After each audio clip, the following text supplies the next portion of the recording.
Okay, so this is 4.6b and continuing on with determinants.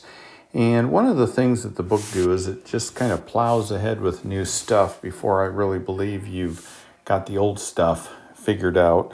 So I'm going to do number 1 from the exercises or from the problem set just because I want you to practice or at least watch me do this system of equations using Kramer's rule here, and I have it over here to the side. So really when you're given that, all we need to worry about is d of x, and d of y. And we know that's going to equal this and this and this and this. And all I have to do is look at my a and b, and that's the first term and the second term, first term and second term of the second row. So it's going to be the 2, the -3, the 4, the -2. So the 2, the -3, the 4, and the -2. Then I'm going to look at the d of x. The d of x says we're going to take the last two numbers and the middle two numbers, the ones that are connected to the y. Last two numbers are going to be 3 and 10, and the ones connected to the y are -3 and -2.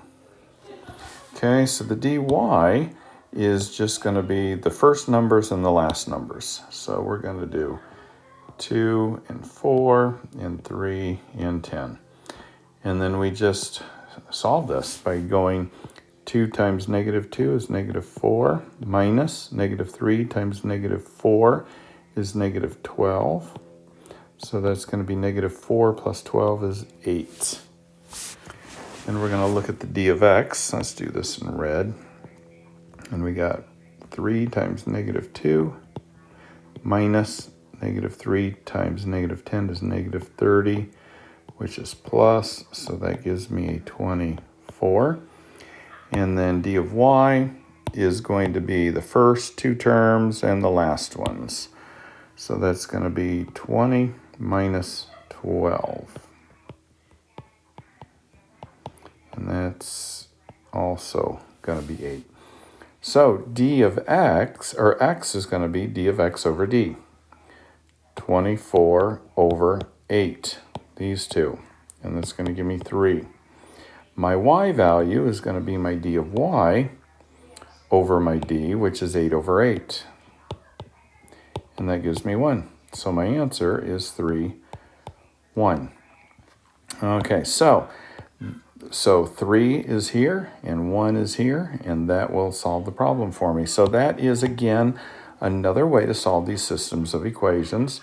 And let's go ahead and do one more just to kind of make you feel like you might have this a little bit better. 4x minus 7y equals 3. 5x plus 2y equals -3. Okay, so again, my d is going to be my first two numbers and my second two numbers. Whoops, what is that? -7 and a 2. My d of x is going to be my last two numbers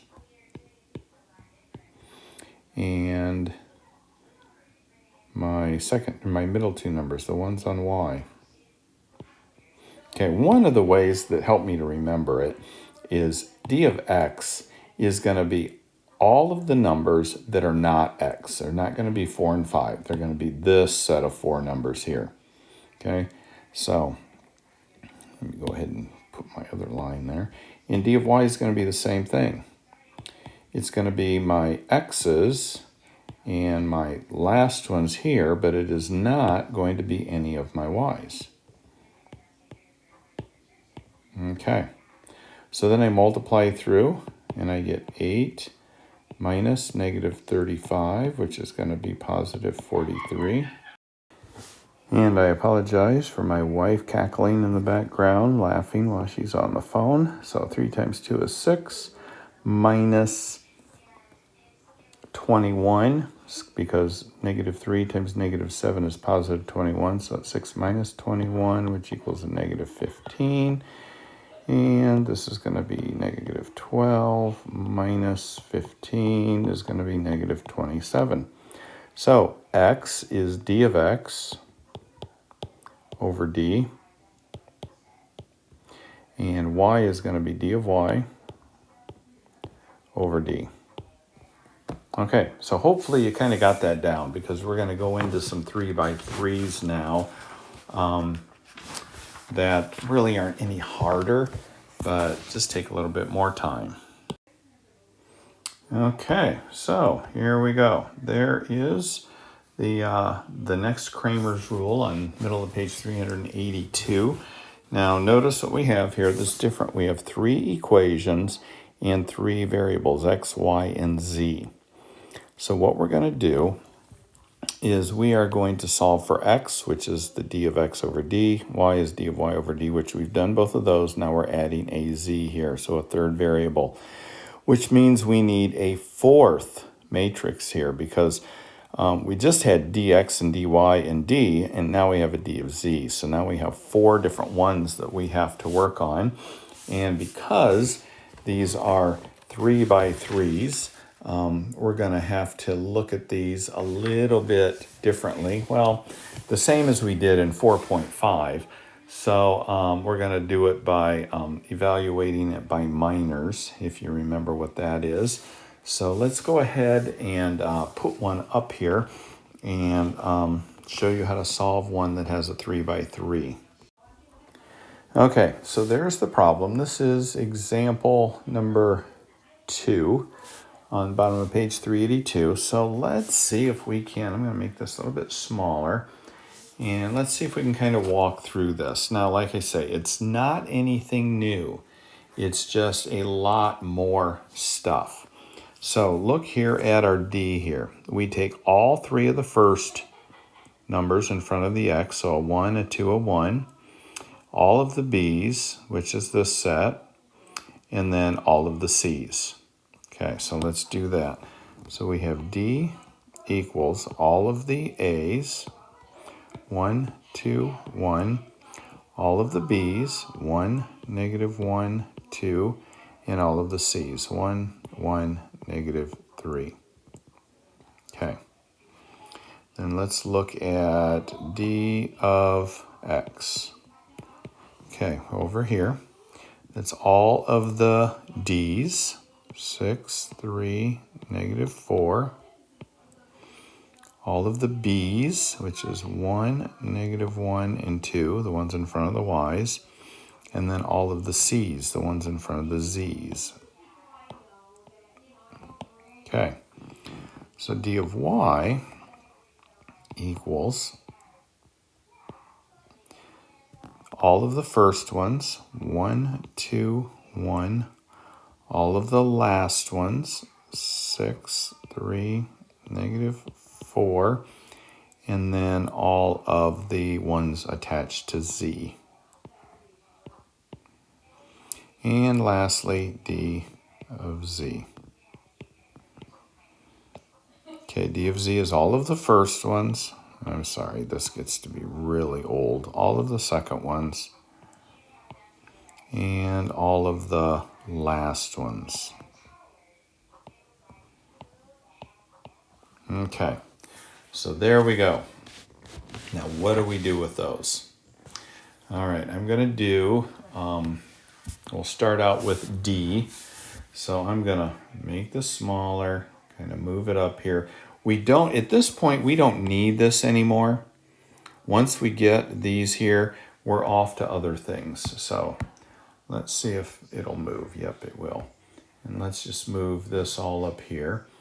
And I can move back my original problem here later. But let's move it out of the way and just kind of give ourselves some room. Okay, so let's solve for our D first.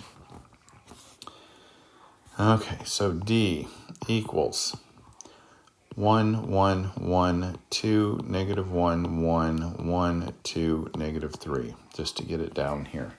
Now, if you remember, the way we did this earlier is we looked on page let's see, 373 for the sine array. So let me get a picture of that. And let's use just row 1. So remember what I did in the other one? We put that equal to 1. Then we made one of these.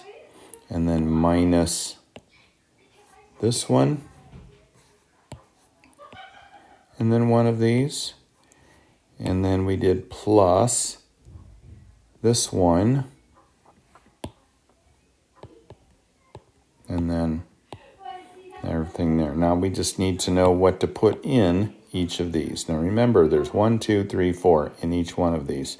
So again, what we do is we look at our first one here, draw that line, and the numbers that go inside are the numbers that are not highlighted. Okay, so the next one is, let's continue on with our ones. So they got a 1 there and a 1 there. So a 2, 1, and a 1, -3 are not highlighted. So let's go ahead and look at the third one. There and there. So what we need to grab out of there that's not highlighted in green are these 4. So 2, -1, 1, 2. All right, so if you remember right, the 1 is out here. Let's go to black. So -1 times -3 is 3. Minus 2 times 1 is 2. Minus 1 times -6 minus 1 plus 1 times 4 minus -1. Okay, so we've got 3 minus 2 is 1 minus -7. So that'll change to a plus. Plus 4 plus 1 is 5. So that gives me 813 for my D. So you do the same thing for each one of these 4 that we have here. So we just did D and we got 13. So that ends up, when you look back at this handy dandy thing up here, that D is the denominator for each of these 3. So that's good. Now we need to find our D of X, doing the same thing I did to find D, our D of Y, and our D of Z. And then place them in the right position, and you'll have an X value, a Y value, and a Z value when you do the division up here. So let's say, for instance, you found that the D of X is a 13, and you already found the D is a 13, so X is 13 over 13, which is 1. And for Y, if you find your D of Y, and that ends up being 26 over 13, your Y is going to be 2. In your Z, you're going to find your Z to be, or your D of Z to be 39. 39 over 13 is going to be 3. So if you need some extra help on figuring out your D of X, Y, and Z, if you look at the page 383, they did it, and they'll show you step by step how to do it, rather than me just rambling on about it and taking up more video time. But I do want to look just for a second at example 3 on bottom of page 283. Okay, example 3. This one looks kind of goofy because this does not have a Z, this doesn't have a Y, and this doesn't have an X. So in order to solve this, we're going to have to add what we're missing. So we're going to have an X and a Y, and we're going to add a 0 Z there, so that there is a 0 to work with. But 0 times anything is 0, so actually that doesn't exist. So I can write it there because it doesn't change the value of anything. So 2x plus 0y minus z equals 3. And 0x plus y plus 2z equals -1.